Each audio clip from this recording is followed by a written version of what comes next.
من ياسين الميكاني في قطع الكرة. عبد المؤمن جابو يمر للسرعة القصوى. طيبة التمريرة خذوهات مع الصابر خليفة. ممتاز العملية. هل يكون الثالث؟ هل يكون الثالث؟ لا.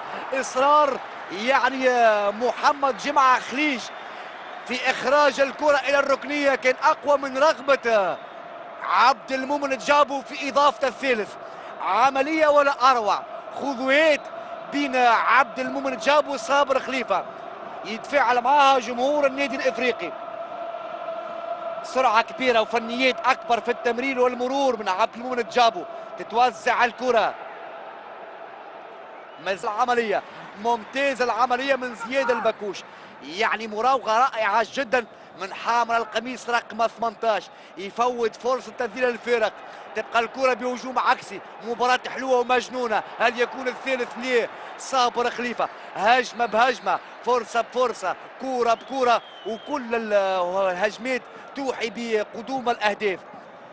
13 دقيقة لعب مجنونة في هذا الشوط الثاني.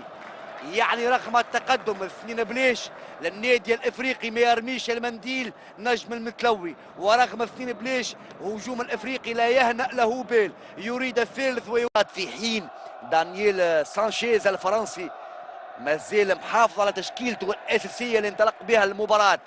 هذا عبد المؤمن جابو. الابتعاد الاوفسايد ممتاز. المرور رائع يا جابو.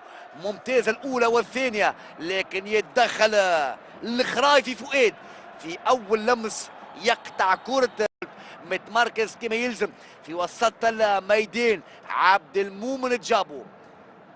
تمشي الكره الى زهير الذوادي. لمسه وحيده الرأسيه من صابر خليفه، والامتياز لمحمد بلال السويسي. الامتياز من جديد لحارس توزيع، لكن موجود متمركز حمزه العقربي. مهدي الورتيني الى حمزه جبنون. يتدخل عبد المؤمن جابو. قيمه التغطيه الدفاعيه للجزائري.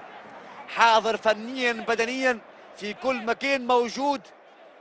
ابن الصحراء ابن الجزائر عبد المؤمن جابو. يقظ فاروق بن مصطفى. هذا الهيفلي الى عبد المؤمن جابو. سريع الجزائري. يمر عبد المؤمن جابو.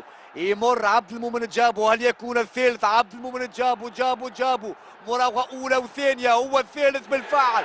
هو الثالث بالفعل من حمزه العقربي. ثالث في المستوى اللي حبنا عليه برشا، خاطر تعرف سي ريبريز بعد شهر ونص ولا شهرين معناها خدمه وما ثماش كوره ايتو، دونك سي نورمال ان الريبريز تكون ناقصه شويه. الحمد لله عدينا مقابله متوسطه محترمه. السكوري عندنا عرفنا كيفاش نجيريو معناها المقابله هذه. عندنا مقابله